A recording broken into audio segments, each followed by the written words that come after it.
शांत सुबह थी। एक प्यारी सी कबूतर ने आसमां से नीचे उतरकर एक आम का बीज उठाया।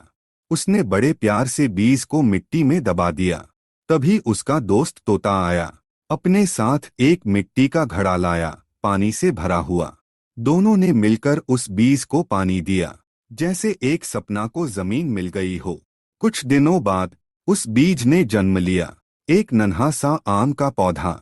आज वो पेड़ फल से भरा है, हर शाख पर मिठास है, और दोनों मित्र खुश है।